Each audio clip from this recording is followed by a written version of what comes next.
আব্বা আমাকে দেখে শুনে এটা কোন সংসার বিয়ে দিল? এই সংসার থাকলে তো আমি না খেয়েই মরে যাবো। আজকে তেল থাকে তো নুন থাকে না, নুন থাকে তো পড়তে থাকে না, ইনকে টানা হেঁচড়া করে কি আর সংসার করা যায়? কে গো, কুটি তুমি শুনিচ্ছ? ঘরত যে বাজার টাজার নাই সেগুলা আনা লাগবি না। হ হ, লিত্তি দিনই বাজার কর্ম হনি, আমার তো আর খাইয়া দেয় কাম নাই। মানছে একদিন বাজার করে এক সপ্তাহ ধরে খায়, আর তোমার লিত্তি দিনই বাজার করা লাগে, তাই লয়? কি কলে লিত্তি দিনই বাজার করো তুমি? 2 দিন আগে বাজার করছো, সে বাজার এখনো থাকে? গত বৃহস্পতিবার বাজারের থেকে আধবা গোস্ত লিয়ে যাচ্ছি, আর আজকে কেবল শনিবার, এরই মধ্যে তোমার আধবা গোস্ত শেষ হয়ে গেল। বাজার থেকে গোস্ত নিয়ে আসছো সেটা মনে আছে, পচা মাছ আর পোকা বাগন আনছো সেটা মনে নাই? একে তো বাজার থেকে পচা জিনিস নিয়ে আসছো, তেলও তো আনোনি, তেল ছাড়া তোমার পচা জিনিস আনতে দেবো ক্যাঙ্কা করে? 2 দিন আগে যেগুলো গোস্ত নিয়ে আসছো সেগুলো তো ব্যামাক শেষ, ঘরত তো চাউলও নাই, তাড়াতাড়ি বাজার করে আসো। হ্যাঁ, কি? আধবা গরুর গোস্ত খাড়াই মধ্যে 2 দিনতি শেষ? আধবা গরুর গোস্তর দাম জানো? 300 টাকা! হাই হাই হাই রে আল্লাহ, এটা আমি কোন রাক্ষসী বইয়ের পাল্লাত পড়লাম! 2 দিনে আধবা গরুর গোস্ত খাওয়া শেষ! করছে কি রে, ইনকে করে ব্যয়বহুল সংসার চলতে থাকলে তো 2 দিন পর আমি ভিখারি হয়ে যাবো। আর 1 ড্রাম চাউল কিনছে 1 মাসও হয়নি, তারই মধ্যেই বলে 1 ড্রাম চাউল শেষ। করছি না, কম কম খাইলে হয় না? তোমার মতো কিপটে মানুষক বিয়ে করে আমার জীবনটা তেনা তেনা হয়ে গেল। বাপের বাড়ির থাকতে ওজন আমার আসলো 80 কেজি, আর এখন হচ্ছে 50 কেজি, তাও আমাক কম খাবার। আমি তোমার বাপের লাগান বেয়ে হিসেবেই লয়।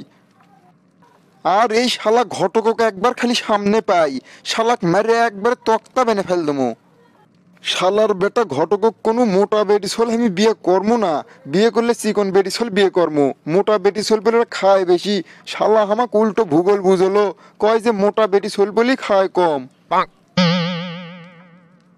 আমিও খাইলে ওই ঘটকক একবার সামনে পাই, ঠোকা মেরে ওর চান্দে মাথা আউলে দিমু। আমার মতো ভালো বলে মেয়ে তোমার মতো কিপটে সমীর পাল্লাত ফালাছে। তুমি কি কিপটের কিপটে ভাবা যায়? বিয়ের সময় তুমি আমার ওজন মাপে বিয়ে করছো, বিয়ের পর থেকে কিপটেমি করেই যাচ্ছ আর করেই যাচ্ছ। এখন খালি খাওয়ার খোটা দেয়। ইনকে বসে বসে খাইলে তো রাজার ভান্ডারও শেষ হয়ে যাবি, খাওয়ার খোটা দেবের লাই তা কি আদর করবি? খালি তো খাওয়ার খোটাই লয়, বিয়ের সময় জেললে গয়না দিসলে সেলে তো সবই সিটি গোল। শাড়িও তো দিসলে উনকেই ধুলেই অং উঠে যায়, এলে কিপটেমি আনা ছাড়ো।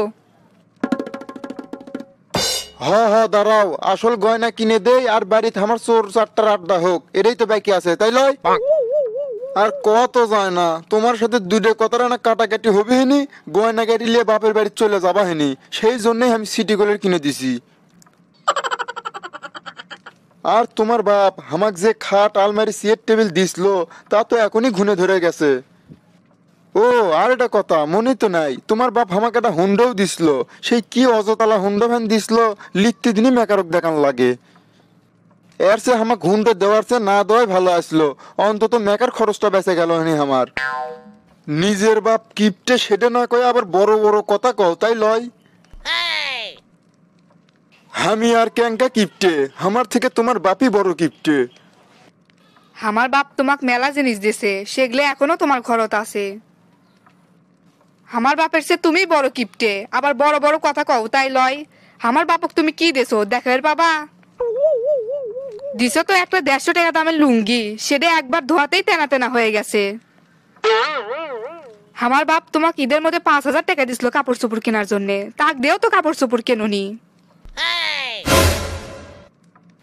আর ঘরত জেলেন যায় জিনিস সব তো আমার বাপ দিছে, তোমার ঘরত তো কিচ্ছুই আসলো না। বাড়িটাও তো আমার বাপ করে দিছে, ঠিক মতো যদি বাজারটাও করবে না পাও তাহলে সংসার কেন করে চলবি? বেশি কিপটেমি করলে একেবারে সংসার ছেড়ে বাপের বাড়ি চলে যাবো। ভয় করি নাকি, আমি যে থিয়ে আসমো হনি, ঘরের জিনিসপাতি খালি ঘুনে ধরছে। যাও যাও বাপের বাড়ি যাও, আর একটা বিয়ে কর্ম আমি, আবার বিয়ে কর্ম, আবার নতুন নতুন ঘরের যায় জিনিস হবি। আর তোমার বিয়ের তো 4 লাখ টাকা যৌতুক লিসলামি, টাকা সিটালে কাউর অভাব হবে লয়, এক বউ যাবি আর এক বউ আসবি, আর এক বউ যাবি আর এক বউ আসবি। Oh, no, no, no, no.